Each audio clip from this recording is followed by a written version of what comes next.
Hello बच्चों। आज हम एक नया टॉपिक लेके आए हैं जिसका नाम है काइनेमैटिक्स। और इस काइनेमैटिक्स में हमने जो टॉपिक्स पढ़ने हैं वो हमारे पास ये हैं, लिखे हुए हैं यहाँ पर। देखिए, इसमें है rest, motion, frame of reference, distance, displacement, speed, velocity, acceleration, non uniform acceleration. तो बाकी आप पढ़ सकते हैं। ठीक है, आगे देखो, हम इसे स्टार्ट करते हैं। काइनेमैटिक्स एक्चुअली हमारे पास आपने पढ़ा है मैकेनिक्स के बारे में, मैकेनिक्स से निकला हुआ है। ठीक है, मैकेनिक्स किसे कहते हैं ये देखते हैं। मैकेनिक्स हमारे पास ब्रांच होता है फिजिक्स का which deal with the cause and effects of motion of A particle and rigid objects and deformable bodies. आइए इस लाइन का मतलब देखते हैं। देखो, मैकेनिक्स जो है वो मोशन के बारे में तो स्टडी करता है, ठीक है, लेकिन उसके काज को भी स्टडी करता है। देखो, मान लीजिए जी हमारे पास एक बॉडी है, मैंने इसको फोर्स लगाई एफ, ठीक है, तो ये बॉडी मोशन में आ जाएगा, दिस इज इन मोशन। अगर ये मोशन में आ गया, देखो ये मोशन में है, तो हमारे पास मैकेनिक्स इसे स्टडी करेगा, कितनी वेलोसिटी के साथ चल रहा है, कितना डिस्प्लेसमेंट होगा, इसको स्टडी करेगा। लेकिन इसको भी स्टडी करेगा कि हमारे पास ये जो मोशन आया है किसी बॉडी में जो कि रेस्ट में थी, वो किसकी वजह से आया, वो होता है कॉज। तो फोर्स फोर्स लगाई, वो कॉज हो गया, और इसका फोर्स करके लगाने से मोशन आया, इसको भी स्टडी करता है मैकेनिक्स। और रिजिड ऑब्जेक्ट्स को स्टडी करेगा। अब मैं आपको रिजिड बॉडी की डेफिनेशन बताऊंगा थोड़े बाद में। डीफॉर्मेबल बॉडीज, समझते हो, डीफॉर्मेबल बॉडीज जिनको हम डीफॉर्म कर सकते हैं, जिनकी शेप को हम चेंज कर सकते हैं, उनको स्टडी करेगा। ठीक है, मैकेनिक्स हमारे पास दो ब्रांचेस में डिवाइड है। पहला है काइनेमैटिक्स। मैं आपको बता दूं, काइनेमैटिक्स जो है वो हमारे पास एक ग्रीक वर्ड काइनीमिया से निकला है, काइनीमा, जिसका मतलब होता है मोशन। ठीक है, तो the word kinematics means science of motion, या हम बोल सकते हैं branch of motion mechanics which deal with the study of motion without going into the cause of motion, that is force, torque, etcetera. ठीक है, देखो इसमें हम करते क्या है पता है, हम किसी कोई मोशन में बॉडी है, हम उसको स्टडी करेंगे, उसकी स्पीड, वेलोसिटी, इसको स्टडी करेंगे। लेकिन इसको स्टडी नहीं करेंगे कि फोर्स, जो इसके ऊपर फोर्स लगी होगी ना, देखो कोई बॉडी मोशन में होगी तो वो फोर्स लगी होगी उसके ऊपर, तो इसलिए वो मोशन में होगी। ठीक है ना, या किसी ने उसको धक्का दिया होगा, ये हम एग्जांपल लेते हैं कि किसी को मैंने धक्का दिया, तो हम ये नहीं देखेंगे कि हमारे पास जो फोर्स मैंने लगाई है वो, उसको नहीं देखेंगे हम इस ब्रांच में। हम सिर्फ ये देखेंगे जो मोशन में है, इसके स्पीड, टाइम, वेलोसिटी को हम स्टडी करेंगे। ठीक है, डायनेमिक्स में क्या होता है, which concern about the cause that cause motion of bodies. इसमें हम इसके बारे में स्टडी करते हैं कि फोर्स है ना जिसने इसको बॉडी को मोशन में लाया ना, इसको हम स्टडी करते हैं, फोर्स के बारे में स्टडी करते हैं। ठीक है, जिस फोर्स ने इसको मोशन में लाया उस फोर्स के बारे में हम क्या करते हैं, स्टडी करते हैं, वो उस ब्रांच को बोलते हैं हम डायनेमिक्स। ठीक, आगे देखें, concept of A point object, point mass या पॉइंट पार्टिकल। बहुत ध्यान से सुने, मैं आपको इससे पहले एक छोटी सी एग्जांपल देता हूँ। देखो, आप हो, ठीक है, आपका कुछ ना कुछ मास है आपके पास, ठीक है, यू आर लाइक दिस, ठीक है, ये आप हो, ठीक है, इधर आपका मास जो है ना, मान लो 60 kg है। ठीक है, आपको पता, और अगर आप, हमारे पास जो अर्थ है, क्या है, अर्थ के मास के साथ आपके मास को कंपेयर किया जाए तो आपका मास उसके सामने कुछ भी नहीं है, हम बोल सकते हैं नेग्लिजिबल। तो इसलिए अर्थ के कंपैरिजन में, अर्थ के रिलेशन में आप पता क्या हो, पॉइंट मास। समझाया आप लोगों को पॉइंट मास किसे कहते हैं। ठीक है, जैसे जहाँ मैं आपको ऐसे बताता हूँ, when the size of object is much less as compare the distance covered by the object then the object is considered as a point object. जैसे मैं एक और एग्जांपल ले लेता हूँ, पॉइंट ऑब्जेक्ट किसे कहते हैं। देखो, ये हमारे पास कार है, मान लो इसने कितना 5,000 किलोमीटर चला, कितना चला ये, 5,000 किलोमीटर या 5,000 माइल चला। ठीक है, ओके, तो आपको पता है ना, ये जो कार है ना, कार की लेंथ मान लो आपके पास कितनी है, फॉर एग्जांपल इसकी मान लेते हैं 5 मीटर, कितनी है, 5 मीटर, 5 मीटर, और मान लेते हैं ये डिस्टेंस जो है ना 5,000 किलोमीटर है। तो मुझे बताओ, कार की अपनी जो लेंथ है और इसके द्वारा जो डिस्टेंस कवर किया है, इसका कोई कंपैरिजन है नहीं। ये 5 मीटर जो है ना 5,000 किलोमीटर के सामने क्या है, कुछ भी नहीं है। तो हम इसको इसके कंपैरिजन में क्या कर सकते हैं, नेग्लेक्ट कर सकते हैं, बहुत छोटा मानते हैं। तो इसके कंपैरिजन में ये ना, ये जो कार है वो एक पॉइंट ऑब्जेक्ट है। क्या है ये, एक पॉइंट ऑब्जेक्ट। ठीक है, दोबारा सुनो, मैं आपको बोल रहा हूँ, कार की जो लेंथ है वो 5 मीटर मान लेते हैं। ठीक है, और इसने हमारे पास 5,000 किलोमीटर डिस्टेंस कवर किया है। तो इसने जो डिस्टेंस कवर किया 5,000 किलोमीटर, ठीक है, इसने जो 5,000 किलोमीटर डिस्टेंस कवर किया है हमारे पास, वो इसकी लेंथ, जो कार की लेंथ है ना, जो कि 5 मीटर है, इसके कंपैरिजन में बहुत बड़ा हो। अगर ये बहुत बड़ा है तो ये जो हमारे पास ये कार जो है ना, इसका साइज़ जो है ना, ये जहाँ इसकी लेंथ जो होती है ना, वो इसके सामने क्या कहलाता है, पॉइंट ऑब्जेक्ट कहलाता है। ठीक है, ये डायग्राम देखिए, ये हमारे पास dimensions of car are small as compare the distance travelled. Dimensions means length breadth, ये ले लेते हैं हम। ठीक है, ये बहुत ही स्मॉल है as compare to the distance travelled by it, इसने जो डिस्टेंस कवर किया उसके मुकाबले में, इसलिए ये एक पॉइंट ऑब्जेक्ट हो गया। Concept of point object, point mass या पार्टिकल। देखो बॉडी किसको कहते हैं, देखो बहुत बेसिक्स डेफिनेशन है। कोई बोलेगा जिसका फाइनाइट शेप, साइज या ऑक्यूपाई सम डेफिनेट स्पेस, कोई ऐसी चीज़ जिसकी फाइनाइट साइज हो, शेप हो और वह क्या करे, डेफिनेट स्पेस को कवर करे। स्पेस में उसकी कुछ ना कुछ स्पेस तो कवर होनी चाहिए ना। हम उस चीज़ को क्या बोलेंगे, हम उसको बोलेंगे कंसेप्ट, उसको हम बोलेंगे पॉइंट मास या पॉइंट ऑब्जेक्ट बोलेंगे।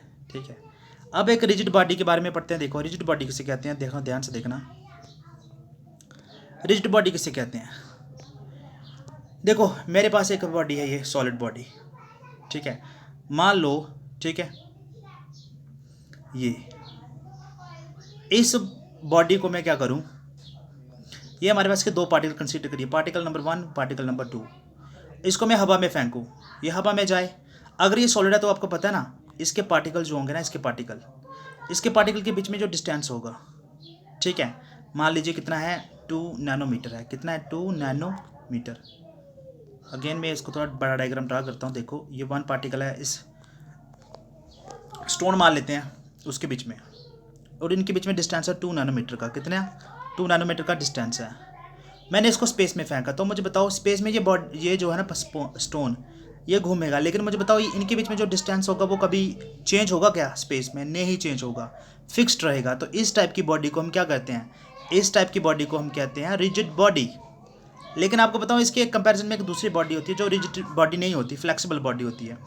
जैसे मैं पानी की बूंद ले लूँ, इसका एक पार्टिकल इधर, एक पार्टिकल इधर, इसको हवा में फेंकूँ, तो आपको पता है ना, इसमें फ्लेक्सिबिलिटी होने की वजह से ये पार्टिकल और दूसरा पार्टिकल है ना, ये कुछ एक दूसरे से थोड़े से ज़्यादा डिस्टेंस पर हो जाएंगे हवा में, या कम डिस्टेंस पे हो जाएंगे। तो मतलब इनके बीच में डिस्टेंस चेंज होगा, किसमें, वाटर पार्टिकल्स के बीच में। लेकिन हमारे पास एक स्टोन ले लूँ, उसके बीच में डिस्टेंस चेंज नहीं होगा, चाहे उसको अपन मोशन में रखा है चाहे रेस्ट में रखा है। ठीक है, तो जिसमें डिस्टेंस चेंज ना हो, मोशन में चाहे बॉडी वो हो, फिर भी डिस्टेंस चेंज ना हो उनके बीच में, तो हम उसको बोलते हैं रिजिड बॉडी। नेक्स्ट, पार्टिकल किसे कहते हैं। अरे भाई सबको पता है, मैटर होता है। मैटर के बीच में मान लीजिए हमारे पास, हम ले लेते हैं क्या, आप कार्बन ले लो। ठीक है, मान लो आपके पास कार्बन रहा है, उसमें कार्बन के पार्टिकल होंगे। कार्बन हमारे पास सबसे छोटी चीज़ होगी इसमें, और इसके इतनी डायमेंशन, इसका साइज़ इतना छोटा होता है, हम इसको बोलते हैं ज़ीरो डायमेंशन। इतना साइज़ होगा, इतना छोटा साइज़ होगा ना, हम इसको ज़ीरो डायमेंशन कह सकते हैं। लेकिन इस कार्बन एटम का कुछ ना कुछ मास तो होता है, कुछ ना कुछ मास भी होगा, और इसकी position is defined as a particle. तो हम ये बोल सकते हैं कि पार्टिकल एक ऐसी चीज़ है जिसका कुछ ना कुछ मास होता है, और अगर हमने उसके बारे में बताना है तो हम उसकी सिर्फ पोजीशन को बता सकते हैं, भाई इधर है या इधर है, ये इधर लाई कर रहा है, किसी भी मैटर में इधर लाई कर रहा है, इधर कर रहा है, इधर कर रहा है, इधर कर रहा है, ऐसे बोल सकते हैं। बाकी इसका अपना साइज़ जो होता है ना, वो कितना होता है, ज़ीरो डायमेंशन होती है, इसको मानते हैं हम। ठीक है, आगे सुनिए, मोशन और रेस्ट छोटी क्लासेस में पढ़ते हैं, ये कोई नई चीज़ नहीं है आपके लिए। An object is said to be at rest if it does not change its position with respect to its surrounding with the passage of time. कोई भी चीज़ जो है वो रेस्ट में तब होती है जब वो टाइम के साथ अपनी पोजीशन को चेंज ना करे। ठीक है ना, तो रेस्ट और मोशन के बारे में आप जानते हैं। अगर कोई बॉडी समय के साथ अपनी पोजीशन को चेंज ना करे विद रिस्पेक्ट टू सराउंडिंग, ठीक है, तो हम इसको रेस्ट में कहते हैं। हम इसके बारे में और भी चर्चा करेंगे आगे। मोशन किसे कहते हैं, a body said to be in motion if its position changes continuously with respect to the surrounding with the passage of time.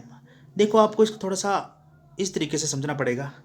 देखो अगर मैं यहाँ पर खड़ा हूँ, फॉर एग्जाम्पल मैं यहाँ पर खड़ा हूँ, I am standing here and I am watching a tree, this is the tree for example. ठीक है, मैं इसको देख रहा हूँ, मैंने इसको आधे घंटे पहले देखा था तो ट्री इधर ही खड़ा था, और आधे घंटे के बाद देख रहा हूँ तो ट्री इधर ही खड़ा है। ठीक है, तो मेरे हिसाब से ये मैं एक ऑब्जर्वर हूँ, यहाँ पर क्या हूँ, एक ऑब्जर्वर। मैं इसको ऑब्जर्वर हूँ और उसको मैं देख रहा हूँ। मेरे हिसाब से मैं एक्चुअली इस ट्री के रिस्पेक्ट में सराउंडिंग, इस ट्री की मैं क्या हूँ, सराउंडिंग, या मुझे आप ये बोल सकते हो मैं इसका क्या हूँ, एक ऑब्जर्वर हूँ, ठीक है। तो मेरे हिसाब से ये अपनी पोजीशन को चेंज नहीं कर रहा, आधे घंटे पहले जो इसकी पोजीशन थी अभी भी वही है, तो ये मेरे हिसाब से रेस्ट में हो गई। समझा रही मेरी बात। तो दूसरी कंडीशन, मैं मोशन में किसको कैसे कहूँगा, फिर मैं अपनी एग्जांपल लेता हूँ और यहाँ पर मैं कार जो है ना, कार के बारे में बताता हूँ। ये हमारे पास मान लो यहाँ पर कार खड़ी है, ठीक है, ओके। मैंने आधा घंटा पहले देखा ये कार इधर खड़ी थी, और 5 मिनट के बाद थोड़ा मैंने देखा इसको, ये कार इधर इधर जा रही है, ठीक है। तो देखो ये अपनी पोजीशन को लगातार चेंज कर रही है। मैं ऐसे बोलता हूँ, मैंने 2 सेकंड्स पहले देखा कार इधर थी, और तीसरे सेकंड में कार इधर पहुँच गई, चौथे सेकंड में कार इधर पहुँच रही है, 5वें सेकंड में कार इधर पहुँच रही है। तो लगातार ये अपनी पोजीशंस को क्या कर रही है, चेंज।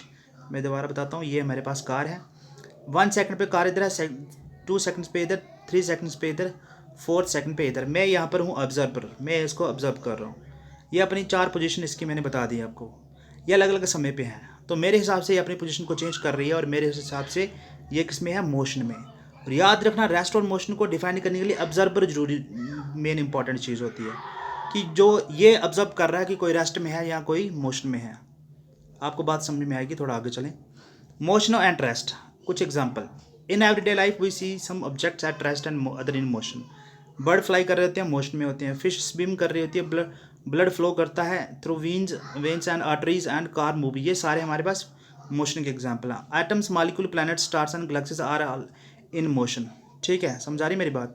आप इस एग्जाम्पल में देखो, यहाँ पर ये मोशन में है दोनों, और यहाँ पर क्या है, ये रेस्ट में है। तो आप रेस्ट और मोशन के कुछ एग्जाम्पल देखिए आपने, ये बड़ा इंपॉर्टेंट है। Rest and motion are relative terms, ध्यान से सुनना। Motion is a combined property of the object and the observer. मैंने आपको बताया, मोशन को जब भी आपने डिफाइन करना है ना, तो आपके पास ऑब्जर्वर जो कि ये किसी चीज़ को देख रहा है कि कोई वो चीज़ रेस्ट में है या मोशन में, ऑब्जर्वर बहुत ही इंपॉर्टेंस रखता है इसमें, ठीक है। और दूसरा होता है ऑब्जेक्ट। क्या होता है ऑब्जेक्ट? ऑब्जर्वर वो होता है जो कि किसी चीज़ को देख रहा होता है कि वो रेस्ट में है या मोशन में है। इन दोनों का बहुत बड़ा रोल है मोशन को समझने के लिए। कैसे देखो, और ये दोनों रिलेटिव्स हैं। जैसे मान लेते हैं, for the passenger in a moving बस द रोड साइड ट्रीज। अब देखो, अगर कोई लोग हैं, पैसेंजर्स हैं, वो कार में बैठे हुए हैं और वो बाहर से एक ट्री को देख रहे हैं, लेकिन देखो उनकी गाड़ी चल रही है, लेकिन वो ट्री को देखेंगे, उनको ऐसा लगेगा ट्री भी क्या कर रहा है, चल रहा है। समझा रही है मेरी बात? ठीक है, लेकिन वो है क्या, रेस्ट में। समझ रही है? मतलब ट्रीज तो रेस्ट में है, लेकिन जो आदमी गाड़ी में है वो मोशन में है सारे। ठीक है, गाड़ी मोशन में है, लेकिन उसको क्या लगेगा, जो रेस्ट में है, जो कि ट्री जो कि रेस्ट में है, वो भी उनको क्या लगेगा, मोशन में लगेगा। समझ आ रही है एक बात? दूसरी बात हम इसमें ये करेंगे, a person standing on the road side perceive the bus along with the passenger as moving. ठीक है, और हमें एक जो पैसेंजर, एक जो पर्सन होता है ना, जो कहाँ पर खड़ा है, रोड साइड खड़ा है, और बस उसके पास से गुजर रही है, इसमें आदमी बैठे हुए हैं, और उसको क्या लगेगा पता है, उसको लगेगा बस तो मूव कर रही है, लेकिन पैसेंजर भी मूव कर रहे हैं। ठीक, लेकिन आपको पता है जो पैसेंजर हैं, जब वो एक दूसरे को देखेंगे ना, गाड़ी में बैठे हुए अपने जो साथ में बैठे होंगे, उनको देखेंगे, उनको वो लगेगा रेस्ट में है, वो मूव थोड़ा ना कर रहे हैं, उनको लगेगा बस मूव कर रही है, वो मूव नहीं कर रहे हैं। समझ आ रही है? लेकिन एक बंदा ऐसे जो है ना, ऐसे जो रोड साइड में है, जो कि बाहर है बस से, उसको लगेगा ये दोनों मूव कर रहे हैं। कौन? पैसेंजर और बस दोनों मूव कर रहे हैं। लेकिन जो एक पैसेंजर जो अंदर बैठा है ना, उसको ये लगेगा कि मैं तो मतलब ये सिर्फ बस मूव कर रही है, हम नहीं मूव कर रहे। ये अंदर बैठे हुए लोग जो है ना, इसको वो लगेंगे नहीं कि वो मोशन में है। समझाई मेरी बात? लेकिन आपको और भी बात बताते हैं, देखो, however a passenger inside the bus seems his fellow passenger to be at rest. तो देखो ये पता क्या है, रेस्ट और मोशन रिलेटिव कैसे होते हैं, कि समटाइम्स आपको ऐसा लगता है कि जो चीज़ मोशन में होती है वो मोशन में नहीं होती, वो रेस्ट में होती है, और जो रेस्ट में होती है वो किस में होते हैं, मोशन में। जैसे मैंने आपको बताया, गाड़ी में बैठे हुए लोगों को लगेगा कि जो बाहर जो ट्री है ना, वो रेस्ट में है, वो मोशन में है, सॉरी वो मोशन में है, लेकिन वो मोशन में नहीं है। ठीक, इस प्रॉपर्टी को बोलते हैं कि दे आर रिलेटिव टर्म्स। क्या है ये? रिलेटिव टर्म है। ये पोजीशन पे डिपेंड करता है कि कौन रेस्ट में है और कौन किस में है, मोशन में है। ठीक, next, there is nothing like absolute motion और एब्सोल्यूट रेस्ट। और आपको बता देता हूँ, इस दुनिया में कोई भी कंप्लीटली रेस्ट या मोशन में नहीं हो सकती, होती है फिजिक्स के हिसाब से। We know that earth is rotating about its axis. Earth अपनी जगह पर घूम रही है, जिसको हम रोटेशन कहते हैं, रिवॉल्विंग अराउंड द सन, और रिवॉल्व भी कर रही है, क्या कर रही है, सन के चारों तरफ भी घूम रही है। The stationary objects like your classroom, a tree and a lamp post etcetera do not change their position with respect to each other. आपको पता है, मैं अपना स्कूल देखूँ, क्लासरूम देखूँ और ट्री को देखूँ, क्लासरूम और ट्री तो आपके हिसाब से वो मूव नहीं कर रहे हैं, रेस्ट में है ना। Do not change their position with respect to each other, हमें ये मान लिया। लेकिन अगर मैं उसी क्लासरूम को, ट्री को या लैंप को कहाँ से देखूंगा, ठीक है, मैं कहाँ से देखूंगा, अगर मैं स्पेस से देखूंगा ना, तो मुझे अर्थ मूव करती हुई नजर आएगी, तो ये चीज़ें भी मुझे मूव करती हुई नजर आएंगी अगर मैं बहुत दूर जाके देखता हूँ। Although earth is in motion to an observer situated outside the earth से in a spaceship our classroom trees एट वुड अपीयर इन मोशन। तो मैंने आपको बताया कि ऐसे तो क्लासरूम मेरे हिसाब से मैं देखूंगा, अगर मेरा क्लासरूम या ट्री जो है ना वो रेस्ट में है, लेकिन अगर मैं ही ऑब्जर्वर बन करके अगर स्पेस में चले जाऊँ, मैं किसी स्पेसशिप से देखूँ नीचे, तो मुझे ये सारी चीज़ें मोशन में दिखाई देंगी। Would appear to be in motion, therefore all motions are relative. इसलिए इन सारे ये मोशन क्या होते हैं, रिलेटिव होते हैं, relative. There is nothing like absolute motion, मतलब कोई ना कोई चीज़ किसी ना किसी हिसाब से क्या होती है, मोशन में होती है, और कोई ना कोई जो मोशन में चीज़ होती है वो किसी ना किसी हिसाब से किस में होती है, रेस्ट में होती है।